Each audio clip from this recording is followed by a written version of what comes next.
notre 6e candidate est Émilie Yeven.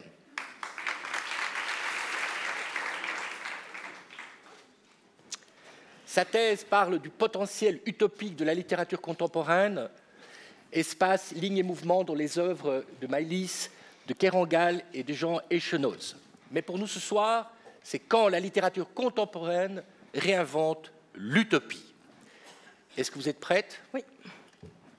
3, 2, 1. Qui n'a jamais rêvé d'utopie, de société merveilleuse? Sont-elles des mirages, des illusions? L'utopie, c'est une contrée fantastique, parfaite, idéale, mais inatteignable. L'étymologie du mot est sans appel. L'utopie est utopos, c'est-à-dire sans lieu.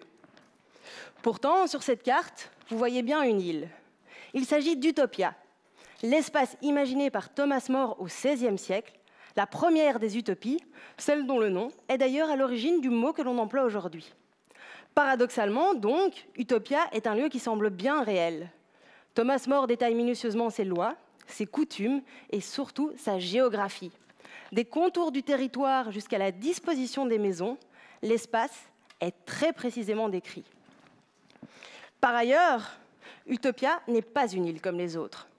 En Utopia, pas de violence, pas d'inégalité, pas d'injustice. Thomas More invente une île parfaite qui, par contraste, remet en question le fonctionnement de la société dans laquelle vit l'écrivain.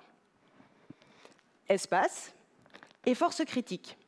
Voilà les deux axes de l'utopie que je retiens dans ma thèse et que je travaille à partir de la littérature contemporaine pour tenter de répondre à cette question. Aujourd'hui, où sont les utopies? Si je vous posais maintenant la question, certains me diraient qu'à l'heure actuelle, les utopies sont très vivaces, qu'elles ne cessent de fleurir. Il y a les collectifs citoyens, par exemple, les mouvements altermondialistes.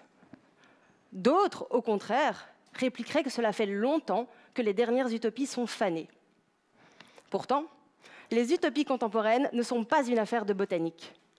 Elles dépendent directement des individus et de leur capacité à créer des mouvements spatiaux, des nouveaux rapports à l'espace.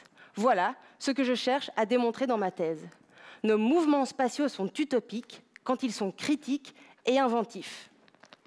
Pour y arriver, j'étudie les déplacements des personnages dans les œuvres de deux auteurs contemporains, Jean Echenoz et Maëlys de Kerangal, et j'essaye de montrer comment ils interrogent nos usages de l'espace. Si certains personnages traversent le monde alors que d'autres restent coincés dans leur pays, c'est la liberté de circulation qui est questionnée.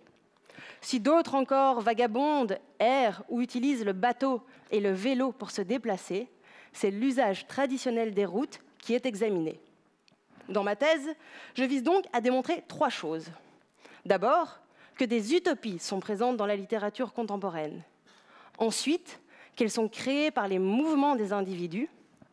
Enfin, qu'elles nous donnent des outils essentiels pour réfléchir à comment voyager, habiter ou encore accueillir. Je vous remercie de votre attention.